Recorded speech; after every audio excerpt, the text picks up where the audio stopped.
Hi everybody, welcome back to the channel. Thank you so much for joining me. Um, my name is Samantha and today I'm so excited to share this video with you because I'm going to show you how to make rosemary oil, or to be more accurate, this is rosemary infused oil. It's an amazing DIY, but before I show you how to make it, I'm just going to share some of the benefits of rosemary oil. So rosemary, when it comes to the hair, it has been shown to stimulate hair growth, and it can also cause hair to grow back in bald areas. So it's an effective treatment for alopecia, and it's been shown to be just as effective as minoxidil. It also improves circulation in the hair follicles, and it can also repair nerve endings in the scalp, and that's why it can treat alopecia. For more benefits, then please watch the video that I'll link on the screen and in the description box below. But rosemary has other benefits as well, not just for the hair. It's been shown to relieve pain when it's been massaged into the affected area, and it can also help to relieve stress when it's inhaled, and it also improves brain function or improves memory also when it's inhaled. So to make rosemary oil, this is what we're going to need. We're going to need some rosemary. So I'm using fresh rosemary, which I've cleaned and just allowed to dry so that there's no moisture in it. Rosemary is actually quite a dry herb, so it doesn't have a lot of moisture in it, and that's why it's perfectly fine to use fresh rosemary. But if you prefer, you can use dry rosemary, and that will probably give you a longer shelf life. So we're also going to need an oil, and I'm using sunflower oil here, but you can use any other penetrating oil like olive oil or even coconut oil. And then we're going to need a heat-resistant container, and I'm just using a glass jar here, which I've cleaned and sterilized and dried thoroughly. And then, last but not least, a pot of simmering water. So first of all, we're just going to put the rosemary into the jar or container of your choice, and we're going to use all the leaves, and as long as the stems are quite soft, then you can also put them into the jar.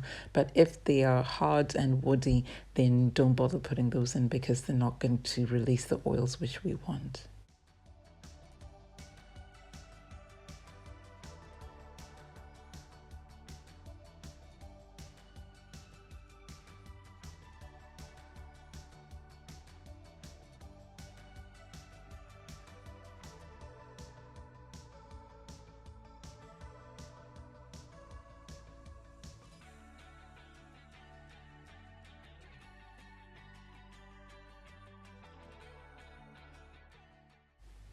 So next, I'm going to gently crush the rosemary, and this will help to release the oils that are in the leaves and the stems, and it also helps with the infusion process so that your oil is more potent.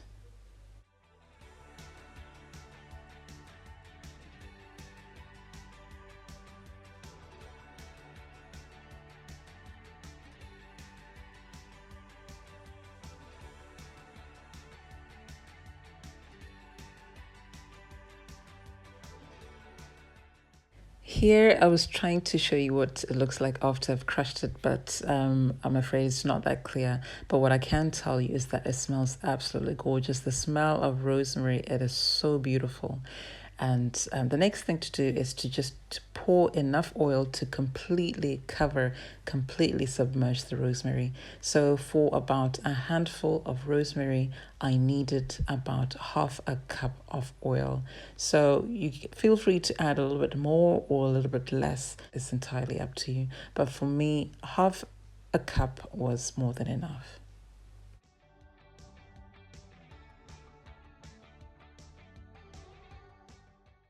Next, we put the jar into the pot of simmering water, and we let this warm up for about 30 minutes. So it's important to use something that you can close, like this jar, because then all the essential oils in the rosemary will not escape, and all the goodness will be infused into the oil, and your oil becomes really, really potent. And you want to warm this up on low to medium heat so that you don't destroy the nutrients. After 30 minutes, just take the pot off the stove and then put it aside and let it cool down completely. So I'll leave it for a few hours, and in fact overnight, and that way the oil will be even more potent. The longer you leave it to infuse, the better. So it's the next day and it's time for the final step, which is to strain the oil. So I used a fine tea strainer here, but you can use a wig cap or even a cheesecloth, whatever you've got to hand that works for you. As you can see, the color of the oil is changed into this lovely green color, and that means our rosemary oil is ready to use. Now, in terms of storage, since I used fresh rosemary to make this oil, it's important for me to keep it in the fridge, otherwise it'll go off quite quickly. As long as you keep it in the fridge, this will last about a month. However, if you used dried rosemary, then one, you don't have to keep it in the fridge, and two, it will last longer.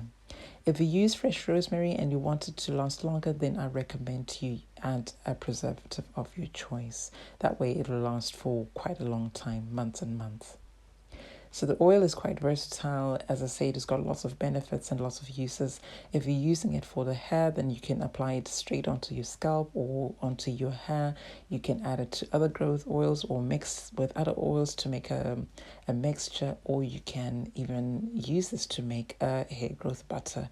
It's entirely up to you, but it's so versatile and really, really good. Honestly, this is one of the things that I've found to be really good for my hair and has made my hair grow really, really well. So I encourage you to make it.